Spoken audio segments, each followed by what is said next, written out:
Hello and welcome students, আশা করি তোমরা সকলেই খুব ভালো আছো। জ্ঞানজ্যোতি কোচিং সেন্টার পক্ষ থেকে তোমাদের সবাইকে আরো একবার স্বাগত।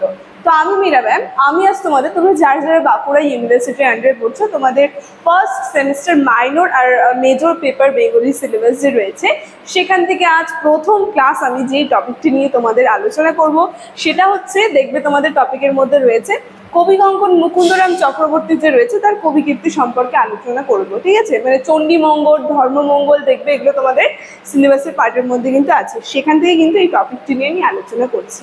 আজকে ক্লাসটি আমার প্রথম ক্লাস, এরপরে কিন্তু পার্ট পার্ট করে আমি প্রত্যেকটি টপিক নিয়ে কিন্তু ক্লাস করে আলোচনা করব। তোমরা প্রত্যেকটি ভিডিও দেখার কিন্তু চেষ্টা করবে। ঠিক আছে, আজকে ক্লাসের আলোচনা শুরু করার আগে তোমাদের সঙ্গে একটা খুবই গুরুত্বপূর্ণ ইনফরমেশন আমি আলোচনা করে দিয়ে যাই।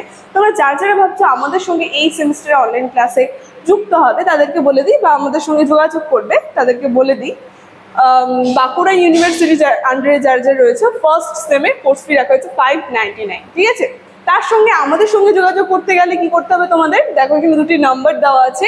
এই নাম্বার দুটি হচ্ছে Gyanjyoti coaching centre official helpline number. যে কোনো একটি নাম্বারের মধ্যে কল করে কিন্তু তোমরা আমাদের সঙ্গে যুক্ত যেতে পারবে। আর কোর্স ফিটাও কিন্তু আমি শুরুতেই বলে দিলাম তোমাদেরকে। ঠিক আছে, তাহলে ক্লাসের আলোচনা আমি চলে যাচ্ছি।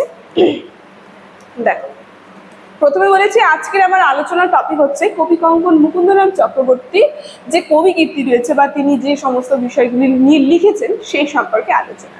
দেখো, সময়টা হচ্ছে মধ্যযুগ। বলা হচ্ছে মধ্যযুগের বাংলা সাহিত্যের ইতিহাসে মুকুন্দরাম চক্রবর্তী বিশিষ্ট কবি ছিলেন। মধ্যযুগের সময় আমরা দেখবো বাংলা সাহিত্যের ইতিহাসে একজন বিখ্যাত কবি কিন্তু ছিলেন এই মুকুন্দরাম চক্রবর্তী।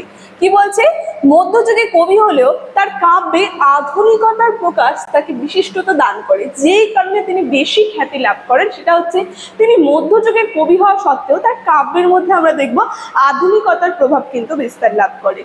দেখো বলেছে কি, মুকুন্দরাম চক্রবর্তীর লিখিত কাব্যের নাম রয়েছে হচ্ছে অভয়ামঙ্গল কাব্য। যেই কাব্য সম্পর্কে আমরা পড়ছি তার বিখ্যাত কাব্য, সে কাব্যটির নাম হচ্ছে অভয়ামঙ্গল কাব্য, যে কাব্যটি তিনি লিখেছেন। ও তার কাব্যে প্রারম্ভিক আত্মপরিচয় অংশ বাস্তব সমন্বিত ও যথার্থ ঐতিহাসিক প্রমাণিত তথ্য সম্বলিত রয়েছে। এবং বর্ণনা থেকে দেখা যাচ্ছে যে মুঘল পাঠানদের সংঘর্ষের পটভূমিকায় কবির আবির্ভাব হয়েছে। তো এই সময় কবির কিন্তু আবির্ভাব হয়েছে যখন মুঘল পাঠানদের সংঘর্ষ চলছিল সমাজের মধ্যে।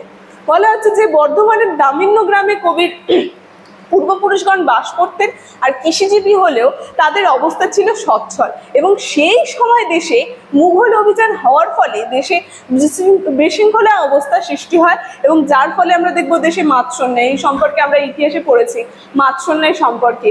সেই মাৎসন্যায় যে সময়টা চলছিল, বলা হচ্ছে যে দুর্বলের প্রতি সবলের অত্যাচার, যাকে মাৎসন্যায় বলা হয়, সেই যুগটা বা সেই সময়টা কিন্তু চলছিল সেই সময়ের মধ্যে, সমাজের মধ্যে। যার মধ্যে বলছে কি, বিধিদার মামুদ শরীফের অত্যাচারের গ্রামের অন্য সকলের মতো কবিরও নিরাপত্তার জন্য পূর্বপুরুষের বাসস্থান ত্যাগ করে স্ত্রী পুত্র নিয়ে দেশ ত্যাগ করে। যেই কারণে তিনি যেখানে ছিলেন সেখানে তার পূর্বপুরুষদের যে ভিটে ছিল সেখান থেকে তিনি কিন্তু নিজেদের রক্ষার জন্য সেই জায়গাটা ত্যাগ করেছিলেন এবং অন্য জায়গায় চলে গিয়েছে তার যতজন রয়েছে তার পুত্র স্ত্রী তাদেরকে নিয়ে। এবং এই অত্যাচারের পরিচয় তার কাব্যে প্রকাশ পেয়েছে। কি বলছে, পিয়াদা সবার কাছে, প্রজারা পালায় পাছে, দুয়ার চাপিয়া দেয় থানা।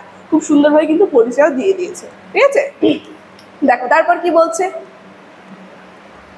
আদি মধ্যযুগে প্রজা হইলেও ব্যাকলি, বেচে ঘরের কুড়ালি, টাকার দ্রব্যে বেচে দশানা। খুব সুন্দরভাবে তার কাব্যেরই কয়েকটা লাইন এখানে বলছে যে গৃহত্যাগ করার পর বহু কষ্ট ভোগ করেন কবি, এবং গৃহত্যাগ তিনি করেন, তারপর আমরা দেখব প্রচুর কষ্টে কিন্তু তার দিন কাটে।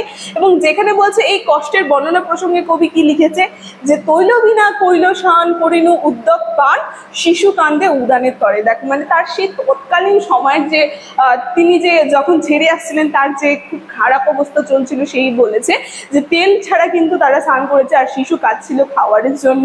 সেই তাদের যে খারাপ অবস্থা ছিল সেটা কিন্তু তিনি বলেছেন।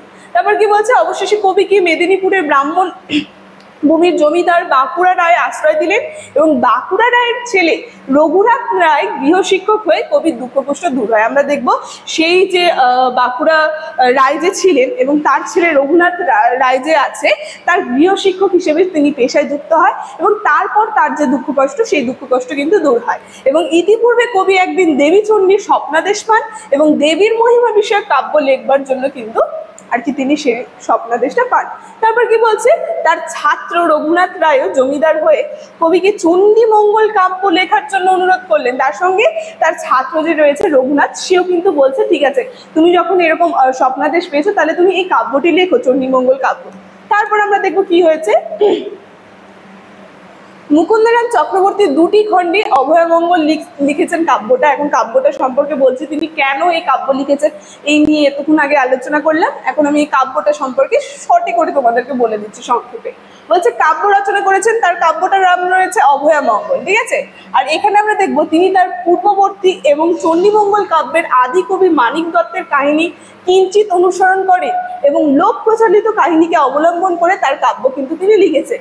আর কবি একটি খণ্ডে কালকেতুর উপখ্যান, প্রথমেই দেখলাম দুটি খণ্ড রয়েছে, একটি খণ্ডের মধ্যে কালকেতুর উপখ্যান আর অন্য খণ্ডের মধ্যে কি তিনি কি সম্পর্কে লিখেছে সেটা হচ্ছে ধনপতির উপখ্যান। এইভাবে কিন্তু দুটা পার্ট তিনি করেছেন এই কাব্যটার। তারপরে দেখছি কি বলছে যে কালকেতুর কাহিনীটি খুব সুন্দর রচনা আর ধনপতির কাহিনী বর্ণনায় বাহুল্য লঘু হয়ে পড়ে। যেখানে আমরা দেখব চরিত্র সৃষ্টিতে মুকুন্দরাম মধ্যযুগের বাংলা সাহিত্যে অদ্বিতীয়। তার সঙ্গে বাস্তব জীবনের অভিজ্ঞতার চিত্র তার সৃষ্টি চরিত্রগুলির মধ্যে কিন্তু দেখা যায়। মানে বাস্তব জীবনে যে সমস্ত বিষয় তখন চলছিল সেই সমস্ত বিষয় কিন্তু তিনি তার কাব্যের মধ্যে তুলে ধরেছেন। এবং বলা হচ্ছে কালকেতু, ফুল্লরা, এই সমস্ত মানে বিখ্যাত যে চরিত্র রয়েছে, দুর্বলা, শ্রীমন্ত প্রভৃতি চরিত্রগুলো যেন আমাদের প্রতিবেশী আর অতি পরিচিত। মানে তিনি যে সমস্ত চরিত্র দিয়েছিলেন দেখে যেন মনে হবে আমাদের প্রতিবেশী এবং অতি পরিচিত যেন আমাদের কেউ। তাও কি বলছে, সরল পরিহাস, ছোট্ট ছোট্ট সুখ দুঃখের চিত্র কবির কাব্যে প্রকাশিত হয়েছে এবং আধুনিক সাহিত্যের মতো তার সৃষ্টি চরিত্রে ব্যক্তি স্বাতন্ত্র্য দেখা যায়। কোনো সমালোচক তার কাব্য উপন্যাসে লক্ষণ আবিষ্কার করেছেন, যেখানে আমরা দেখব অনেক সমালোচক মন্তব্য করেছেন যে এই কালে জন্মালেও মুকুন্দরাম চক্রবর্তী ঔপন্যাসিক হতেন। মানে তিনি যদি এই সময় জন্মাতেন তাহলে তিনি যেইভাবে কাব্যগুলি লিখেছেন তাকে কিন্তু ঔপন্যাসিক আর কি মর্যাদা দেওয়া হতো।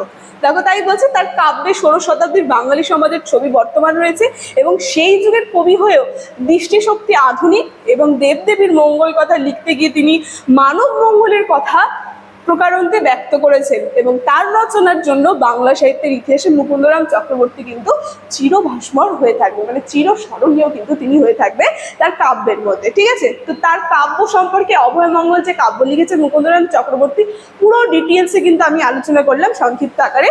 আজকের ক্লাসের আলোচনা আমার এতটুকুনি ছিল, ইনফরমেশন এই ক্লাসের শুরুতে আলোচনা করে দিয়েছি। আজকের ভিডিও এখানে থাকছে, ভিডিওটি শুরু থেকে শেষ অবধি দেখার জন্য